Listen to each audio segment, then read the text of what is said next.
जय हिंद जय बिहार। देखिए अभी हम लोग पढ़ेंगे क्लास 8 का बिक्री कर। ये आपका क्लास 8 है, भारतीय मूल किताब से एक्सरसाइज 10 का सी पेज नंबर 152 पर मिलेगा। ठीक है, बिक्री कर इसका होता है वैल्यू एडेड टैक्स। तो आप जब कोई सामान खरीदने के लिए जाते हैं बाजार में तो अब वैट लगता है। कैसे? आटा पर भी सरकार आटा पर भी टैक्स लगा दिया, खाने पर भी टैक्स लगा दिया, तो हर चीज पर, आपका घर है घर पर भी टैक्स लगा दिया। तो जो सामान आप खरीदते हैं ये सब तो टैक्स है ही, घर पर खेत पर ये सब टैक्स है ही, लेकिन एक अलग टैक्स है, उसको कहते हैं वैट। क्या कहते हैं? बी वैल्यू, ए एडेड, टी टैक्स। तो इसको शॉर्ट में कहते हैं वैट। क्या कहते हैं? हाँ वैट, बिक्री कर। अगर आप कोई सामान खरीदते हैं तो उसके बदले आपको सरकार को टैक्स देना पड़ेगा। जैसे आप सोना खरीदने जाते हैं दुकान से, ठीक है, तो सोना आप खरीद लिए 1 लाख 2 लाख 3 लाख का, जितना का भी करोड़ों का आप सोना खरीदिए, सरकार को आप टैक्स दीजिए। तो 500 ग्राम से अधिक आप सोना नहीं रख सकते हैं। ठीक है, एक व्यक्ति प्रति 500 ग्राम से अधिक सोना नहीं रख सकता है, नहीं तो फिर ज्यादा टैक्स भुगतान करना होगा। तो ये बात जानिए कि जब आप सोना खरीदते हैं तो आपको टैक्स लगता है, चांदी खरीदते हैं तो टैक्स लगता है, हीरा खरीदेंगे तो टैक्स लगेगा, कोई सामान बाजार से खरीदे, टीवी फ्रिज कूलर गाड़ी कुछ भी खरीदेंगे तो आपको टैक्स लगेगा। ठीक है, तो टैक्स कैसे हम सरकार को भुगतान करते हैं ये बात अब आपको जानना है। आप शैम्पू खरीदते हैं, बाल सुखाने वाला खरीदते हैं, तो सब पर सरकार टैक्स लेता है। अब मान लीजिए कि 100 रुपया का आप सामान खरीदे हैं, ठीक, और 4% टैक्स लेता है सरकार, 4% टैक्स लेता है, तो 100 रुपया सामान का दाम हुआ, और 100 में 4 रुपया सरकार को आपको टैक्स देना है, तो उस सामान का दाम तो 100 है, सामान का दाम कितना है? 100, लेकिन सरकार को टैक्स देना है कितना रुपया? 4 रुपया। तो दुकानदार आपसे 104 रुपया लेगा। कितना लेगा? 100 रुपया अपने पास रखेगा और 4 रुपया टैक्स सरकार को भेज देगा। ठीक है, अब मान लीजिए आप सोना खरीदे हैं, तो सोना खरीदे 50,000 रुपये भरी है, तो 50,000 को सोना हुआ, और वो कहता है, आपको बोलता है जड़ती जाता है। आज आप खरीद लिए ना सोना, और कल जाके कहिए 50,000 55,000 का दिया है आपको। ठीक है, आज सोना खरीद लिए, और शाम में जाके कहिएगा ये भैया हम नहीं लेंगे, ये हमको वापस कर दीजिए, तो बोला हम आपको 85,000 देंगे। कहा है? तो 5,000 जड़ती कट गया। तो आपको उल्टा सुल्टा समझा देता है, ऐसा बात नहीं है। ठीक है, वो 55,000 नहीं, आपको 5,55,000 देगा, वो डर है। अब कैसे देगा? अब ये समझिए, आप सोना लेके आ गए, शाम में फेरने के लिए गए, कहा कि हम आपको 50,000 देंगे, तो उसे कहिए कि लेकिन लिखित लाओ कि हम 50,000 फलना 12 बजे दोपहर के हमने लिया सामान, हम शाम में 6 बजे इनको वापस किया, इन्होंने हमको 50,000 रुपया दिए, 55,000 के बदले 85,000 दिया, साइन करवा लो। आप तुरंत ऑनलाइन टैक्स में चेक करो जो ऑनलाइन टैक्स पे किया है कि नहीं। अगर वो पे नहीं किया है टैक्स, तो उसका दुकान बंद हो जाएगा, उस दुकानदार का तुरंत इनकम टैक्स वाला छापा मार देगा। जो टैक्स लेता है ना कर, वो एकदम रेड कर देगा। आपने टैक्स नहीं लिया, ग्राहक से आपने टैक्स लिया, मेरे को भुगतान क्यों नहीं किया? ठीक है, 1 दिन 2 दिन 3 दिन 4 दिन हो जाए तो टैक्स को आप चेक करिए, आपके नाम पर टैक्स पे किया है सरकार को या नहीं किया है, और नहीं तो उसका दुकान लॉक हो जाएगा, सील हो जाएगा, एकदम आपसे गिड़गिड़ाने लगेगा कि हमसे गलती हो गया। तो सरकार ऐसा सिस्टम क्यों अपनाया कि आप सरकार को टैक्स दीजिए? इसीलिए कि अगर आपने सोना खरीदा और सोना अच्छा नहीं दिया है तो उस दुकानदार के पास हम जाएंगे और बोलेंगे हमको सोना खराब दिया हो, मानेगा तो मानेगा, मतलब 3 प्रकार का उपभोक्ता संरक्षण अधिनियम है, जिला अदालत, राज्य अदालत और ऊपरी अदालत। ठीक है, तो तीन प्रकार की अदालत में आप उसको मतलब कि पता कर सकते हैं, और कहेंगे कि भाई हमको सोना, कहेंगे नहीं फेरेंगे, तो नहीं फेरेंगे तो कंज्यूमर कोर्ट में केस करेंगे। कंज्यूमर कोर्ट में केस करने के बाद वो फंस जाएगा बुरी तरह से, उसको सोना भी लौटाना पड़ेगा, हमारा हर्जाना भी देना पड़ेगा। अगर आप गाड़ी खरीदे हैं, गाड़ी खराब दे दिया है और वो वापस नहीं कर रहा है गाड़ी का, तो आप टैक्स पे किए हैं सरकार को, कंज्यूमर कोर्ट में केस करिए, 1 लाख का गाड़ी है, आपको सूद ब्याज समेत और कोर्ट का खर्चा समेत सब वापस करेगा, हर्जाना सब वापस करेगा। इसलिए सरकार वैट लगा दिया ताकि किसी भी ग्राहक को कोई सामान खराब न मिले, और अगर मिले तो उसकी भरपाई जहां से लिया है वो करेगा। तो इस तरह तो आपको रेट, मान लीजिए आप कपड़ा खरीदे हैं तो कपड़ा का कीमत हुआ 20,000 हुआ ना, और इसके बाद वैट लेगा, सरकार का वैट लेगा 500, तो 20,000 कितना हो गया? 500। अगर ये कपड़ा डिमांड मतलब कि रद्दी निकला, खराब निकला, जाकरी निकला, तो तुरंत हम इसको कहेंगे भाई तुम कपड़ा जाकर दिए हो, और नहीं मानेगा तो कपड़ा का डेट बिल लेके कंज्यूमर कोर्ट में हम तुरंत क्लेम करेंगे, और कंज्यूमर कोर्ट में क्लेम करेंगे, ये कपड़ा भी हमको देगा, सिलैया भी हमको देगा, और साथ साथ जो हमको खर्चा लगा है वो भी जाके चुकर के कोर्ट में देगा हमको, और माफी भी मांगेगा। समझ में आया? तो सरकार टैक्स का प्रावधान जो किया है वो ग्राहकों के हित के लिए। आप कोई भी सामान खरीदते हैं, नकली दे देता है, खराब देता है, तो आपको कुछ करने का जरूरत नहीं है। तो 3 तरह का बना हुआ सिस्टम, कितना लाख रुपए का सामान है तो आप किस अदालत में, आप अपना कंज्यूमर कोर्ट में, इसको बोलते हैं उपभोक्ता संरक्षण अधिनियम। क्या बोलते हैं? उपभोक्ता संरक्षण अधिनियम। क्लास 10th में आइएगा तो इसको बेहद तरीका से पढ़ाएंगे कि टैक्स जो पे करते हैं कहाँ जाता है, कैसे होता है। ठीक है, फिलहाल अभी आपको समझना है बिक्री कर। कोई सामान आप खरीदते हैं तो सामान का कीमत प्लस टैक्स आपको जोड़ के सरकार को देना, मतलब उसको पे करना है। आप तुरंत आप जान सकते हैं कि मेरा जो हमने टैक्स आपको दिया वो सरकार को दिए या फिर काला धन में आप जमा कर लिए। अगर कोई सामान खरीदने जाते हैं तो उसको पक्का रसीद लीजिए जिस पर उस पर लिखा रहता है सामान का कुल मूल्य इतना, प्लस वैट इतना, जोड़ जान के कुल राशि इतना, यहाँ पे अमाउंट लिखा हुआ रहेगा। ठीक है, तो कपड़ा खरीदते हैं, साइकिल खरीदते हैं, गाड़ी खरीदते हैं, इन सबका वैट भुगतान किया जाता है, टैक्स भुगतान किया जाता है। अब आप लोग वैट समझ गए? अब आइए वैट से संबंधित हिसाब क्या होता है। जैसे हमने बोला कि आपको 5% बिक्री कर लगेगा, 10% बिक्री, तो सामान का कीमत तो देना है आपको, साथ साथ वैट भी आपको देना पड़ेगा, सरकार को टैक्स देना पड़ेगा। वही टैक्स अगर आप पक्का बिल नहीं देता है, सोनार अगर पक्का बिल नहीं दिया है तो आपको गबन कर जाता है 5000। ठीक है, 50,000 को आपको दे दिया, 5,000 टैक्स बचा लिया, अगर 10 वर्ष बना बेचा तो 50,000 इसी कमा लिया। बात समझ में आया? तो कभी भी पक्का रसीद लेना है दुकानदार से जिस पर वो टैक्स पे करता हो। तुरंत उसको कहिए कि ऑनलाइन हमको दिखाओ तो मेरा टैक्स पे किया या नहीं किया। ठीक है, उसको दिखाना पड़ेगा। अगर कहता है कि नहीं दिखाएंगे, जाओ दूसरा जगह से ले लो, तो उसका रिकॉर्डिंग रखिए, आप तुरंत इनकम टैक्स वाले को भेज दीजिए, उसका दुकान तुरंत ताला लग जाएगा। किसी दुकान से आप सामान लेने गए हैं, वो दाम ज्यादा बढ़ा के देता है और किसी दूसरी दुकान में कम दाम है, तो उसका रिकॉर्डिंग रखिए कि सामान का दाम इतना है, आपने इतना बढ़ा के रखा है, जाओ दूसरा दुकान से लो। रिकॉर्डिंग को जाकर कंज्यूमर कोर्ट में सुना दीजिए, उसका दुकान में ताला लग जाएगा। समझ में आ गया? चलिए पढ़िए। Question number 1। हाँ, यदि निम्नलिखित वस्तुओं पर 8% बिक्री कर जुड़ता देखिए है, 8% बिक्री कर लगता है। कितना? 8%। हाँ, बिक्री कर बराबर 8%। आगे, तो प्रत्येक को खरीदने के लिए ग्राहक को कितना राशि का भुगतान करना हाँ पड़ेगा? बोलिए।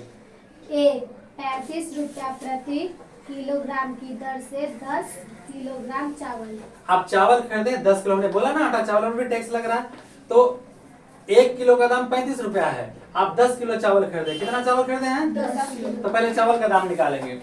चूंकि 1 केजी चावल का मूल्य कितना है?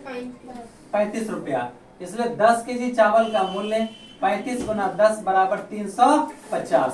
तो ये 350 रुपया तो केवल चावल हुआ, और 8% आपको टैक्स देना है, वैट देना है। चलिए वैट कितना हुआ? वैट बराबर 350 गुना 8/100, 0 से 0 कट गया, 4 दूनी 8 और 5 दूनी 10, 7 पचे 35, 7 चौका 28, वैट लगा। इसलिए कुल भुगतान की राशि, कुल भुगतान की राशि, चलिए ये देखिए 3500 का तो चावल हो गया। ठीक है, आपको सरकार को टैक्स कितना देना है? वैट कितना देना है? 28 रुपया। तो कुल कितना दीजिएगा दुकानदार को? तो 350 ये, और लिख देगा वैट 28 रुपया वैट, ये कुल जोड़ दिया, यहाँ लिख देगा कुल भुगतान की राशि इतना और प्लस वैट कितना हो जाएगा? 873 इतना रुपया। तो यहाँ वैट हटा दीजिए, तो हम डायरेक्ट प्लस कर दिए। ठीक है, तो कुल इतना रुपया उसको भुगतान करना पड़ेगा। 1 किलो चावल का मूल्य निकाल दिया, 10 केजी का निकाल दिया, कितना हुआ? वैट, कुल पैसा पर वैट निकाल दिया, 28 रुपया का हुआ, तो कुल कितना देंगे? 350 चावल का दाम और 28 रुपया वैट, कितना हो गया? 328 रुपया।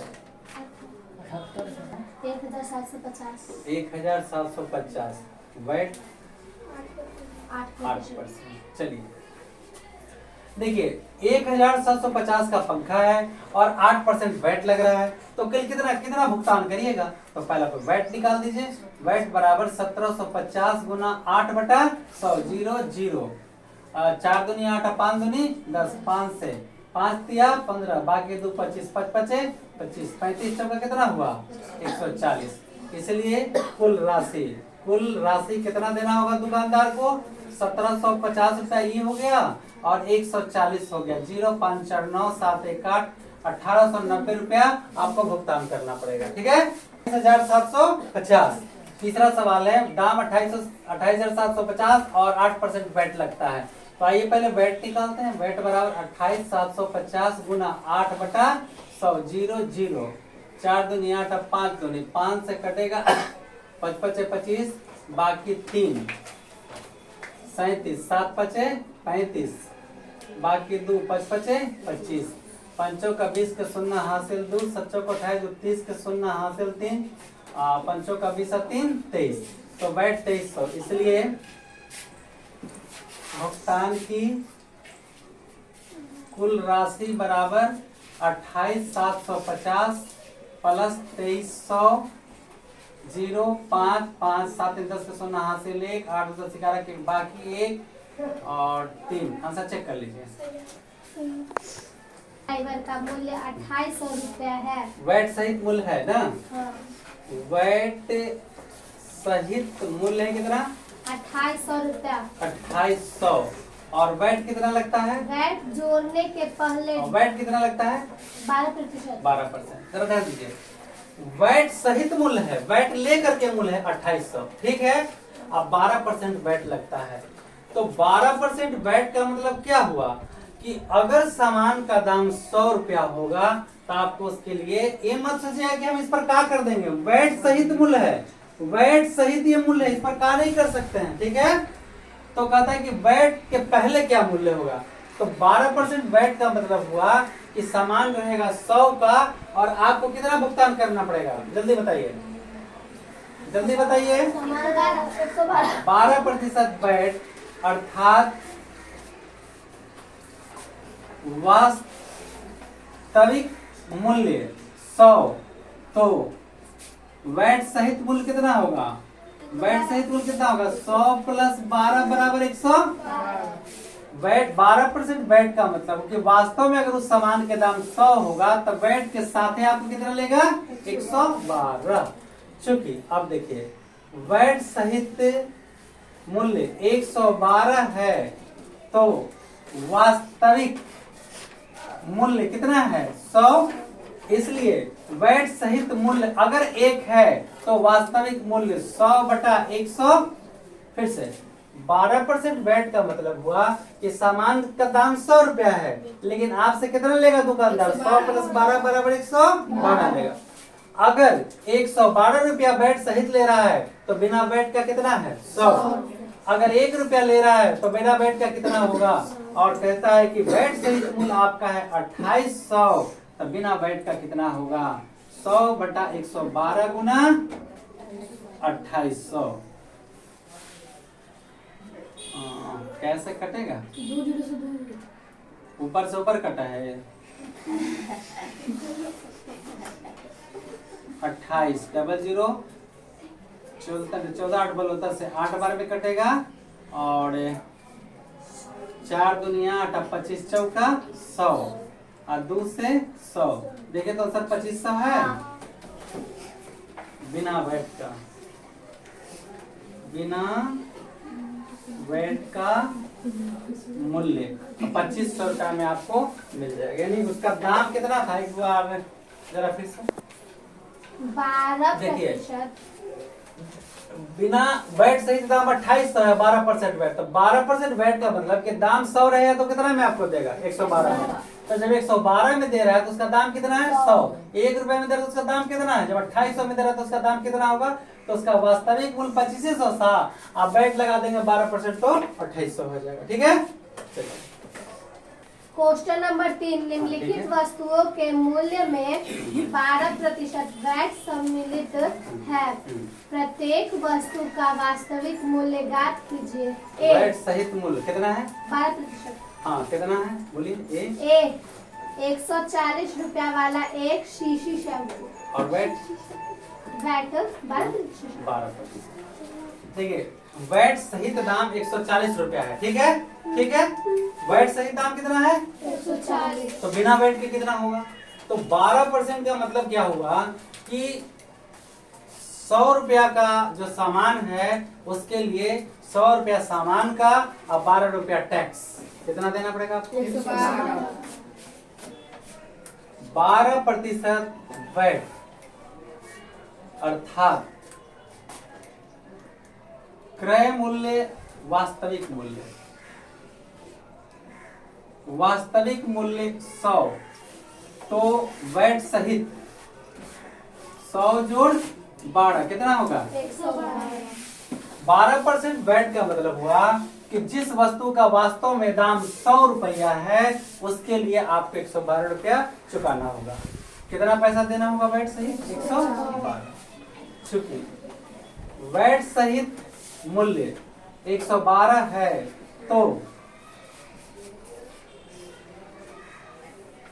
वास्तविक मूल्य 100, इसलिए वैट सहित मूल्य 1 है तो वास्तविक मूल्य 100 बटा 112, इसीलिए वैट सहित मूल्य 140 है तो वास्तविक मूल्य 100 बटा 112 गुना 140। तो 25 चौका 100, और ये कैसे कटेगा? 7 दूनी 14 और 7 एकम 7, अच्छा 7 छक 42 और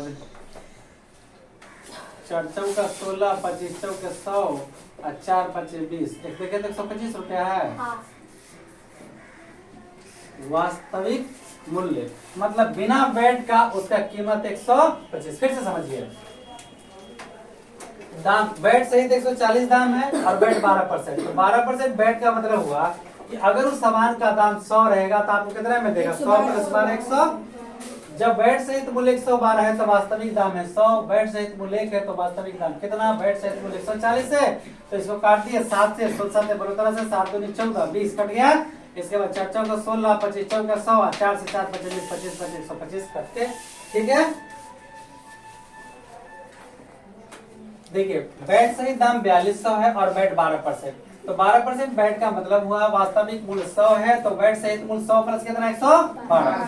अगर वैट सहित मूल्य 112 है तो वास्तविक मूल्य 100, वैट सहित मूल्य 1 है तो वास्तविक मूल्य कितना? और अगर वैट सहित मूल्य 4200 है, 4200 है तो 100 बटा 112 गुना 4200, 7 छक 42, 16 सते बलुतरा से, 4 चौका 16, 25 चौका 100 और 4 से 15 चौका 60, 25 5 125 के 5 हासिल 12, 25 5 125 के 5 हासिल 12, 25 और 12 7 3 3 7 3750 रुपया है, ठीक है।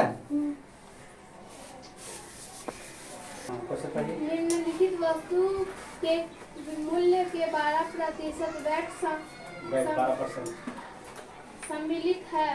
वैट 12%, 12%। चलिए और बोलिए दाम कितना है? 840। 840।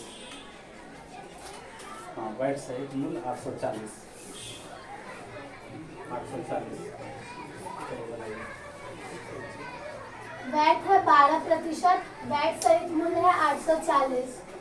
12% वैट अर्थात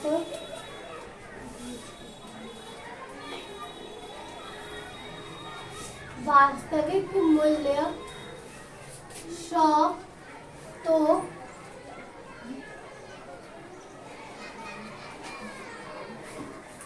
वैट सहित मूल्य बराबर 100 प्लस 12 बराबर 112।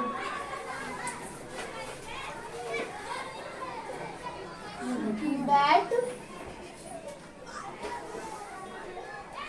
सहित मूल्य बराबर, चूंकि वैट सहित मूल्य 112 है तो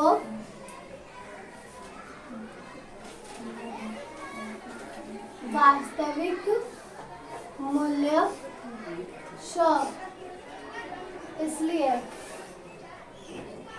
वैट सहित मूल्य 1 है तो 100 बटा 112, इसलिए वैट सहित मूल्य 840 है तो वास्तविक मूल्य 100 बटा 112 गुना 840।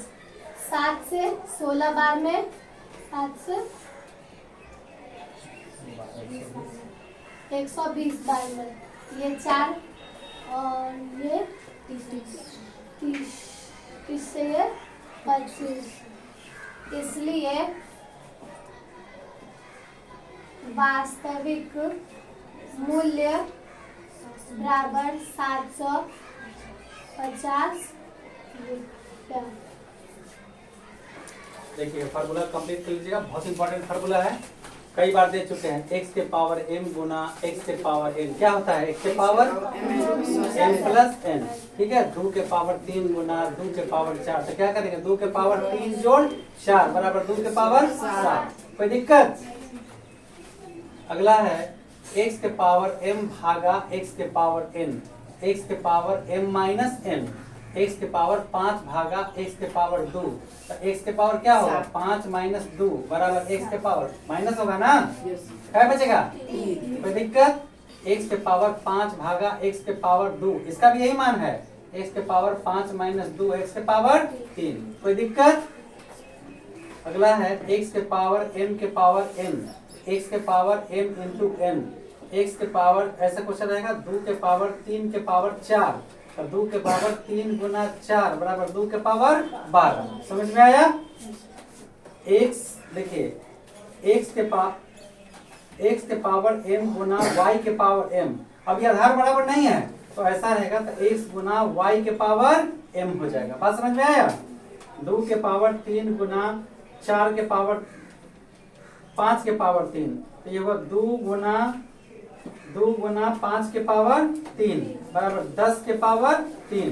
बात समझ में आया? ये फॉर्मूला एकदम आपको याद कर लेना है। x के पावर -1 का मतलब x के पावर 1, x के पावर -2 ये नीचे आएगा तो ये प्लस हो जाएगा, x के पावर -3 1 बटा x के पावर 3, x के पावर -4 रहेगा 1 बटा x के पावर 4 हो जाएगा। अगर x के पावर -4 रहेगा तो यहाँ पे अगर 1 बटा x के पावर -4 रहेगा तो ऊपर जाके प्लस होगा, 1 बटा x के पावर -2 रहेगा ऊपर आके प्लस हो जाएगा, 1 बटा x के पावर -3 रहेगा तो x के पावर 3 हो जाएगा, 1 बटा x के पावर माइनस रहेगा तो x के पावर 1 मतलब x हो जाएगा। ठीक है, किसी भी संख्या के पावर 0 का वैल्यू 1, किसी हजारों करोड़ों अरबों खरबों कितना के पावर 0 रहेगा इसका वैल्यू क्या हो जाएगा? 1। देखिए ये दोनों में अंतर है, ये है 0, ये क्या है? 0, और ये है O, दोनों में फर्क है, ये है 0, आई क्या है? अंग्रेजी का लेटर O। बात समझ में आया? तो लिखावट पर जरा ध्यान रखिएगा आप लोग। तो x के पावर क्या है यहाँ पे? 0, तो हम क्या लिखे हुए? 0 लिखे हुए है ना। ठीक है, ये फार्मूला आपको कंप्लीट कर लेना है।